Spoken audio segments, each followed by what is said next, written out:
Assalamualaikum warahmatullahi wabarakatuh. Perkenalkan, saya Diah Pertiwi dengan NIM A1D1201229 dari ruang 004 Program Studi Pendidikan Guru Sekolah Dasar. Baiklah, di sini saya akan menjelaskan sedikit tentang organ hewan dan tumbuhan beserta fungsinya dan proses respirasi dan fotosintesis. Baiklah, yang pertama yaitu organ pokok hewan. Organ pokok hewan itu terdiri dari 5. Yang pertama yaitu otak. Otak berfungsi untuk mengatur dan mengkoordinir sebagian besar gerakan, perilaku, dan fungsi tubuh, seperti detak jantung dan tekanan darah. Yang kedua yaitu jantung. Jantung berfungsi untuk memompa darah supaya beredar ke seluruh tubuh. Yang ketiga yaitu paru-paru. Paru-paru berfungsi sebagai alat pernapasan dan tempat pertukaran oksigen dan karbon dioksida. Yang keempat ada hati. Hati berfungsi sebagai tempat penawar racun yang terbentuk dalam tubuh. Yang kelima ada lambung. Lambung berfungsi sebagai tempat pencernaan makanan secara kimiawi.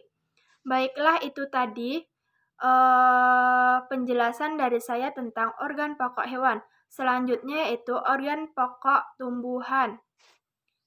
Organ pokok tumbuhan terdiri dari 4, yaitu 1. Akar. Akar berfungsi untuk menampang badan tumbuhan, menyerap air dan zat hara, alat pernapasan, dan menyimpan cadangan makanan. Yang kedua yaitu batang. Batang berfungsi untuk mengangkut air, hasil fotosintesis, dan mineral dari akar, penampang tumbuhan, dan penyimpan cadang makanan. Yang ketiga daun. Daun berfungsi sebagai pernapasan, tempat pengeluaran air melalui transpirasi, dan tempat pembuatan makanan yang disebut yaitu fotosintesis. Nah, yang keempat yaitu biji dan buah. Biji dan buah berfungsi sebagai makanan cadangan dan bakal tumbuhan baru. Daging dan kulit buah berfungsi melindungi bakal tumbuhan baru dari pengaruh buruk lingkungan luar. Itu tadi penjelasan tentang organ pokok tumbuhan. Selanjutnya yaitu proses respirasi. Respirasi adalah suatu proses pengambilan O2 untuk memecahkan senyawa-senyawa organik menjadi CO2, H2O, dan energi. Karbohidrat merupakan substrat respirasi utama yang terdapat dalam sel tumbuhan tinggi. Terdapat beberapa substrat respirasi yang penting diantaranya glukosa, fruktosa, dan sukrasa. Selanjutnya proses fotosintesis.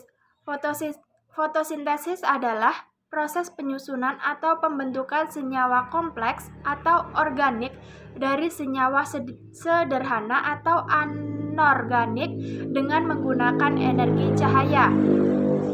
Fotosintesis mempunyai 2 langkah, yaitu reaksi terang dan reaksi gelap. 1. Reaksi terang. Reaksi terang memerlukan cahaya. Reaksi terang terjadi pada grana atau granom. Dalam reaksi terang terjadi konversi energi cahaya menjadi energi kimia dan menghasilkan O2 atau oksigen. Nah, yang kedua yaitu reaksi gelap. Reaksi gelap adalah reaksi yang terjadi di dalam strama. Reaksi gelap tidak memerlukan cahaya. Pada reaksi gelap akan terjadi pengikatan karbohidrat di strama.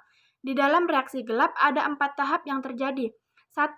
Tahap fiksasi atau pengikatan. 2. Reduksi atau pengurangan. 3. Regenerasi atau pembentukan kembali. 4. Sintesa atau pembentukan. Baiklah, itu tadi penjelasan dari saya tentang organ hewan dan tumbuhan beserta fungsinya dan proses respirasi dan fotosintesis. Kurang lebihnya saya mohon maaf yang sebesar-besarnya. Saya akhiri. Wassalamualaikum warahmatullahi wabarakatuh.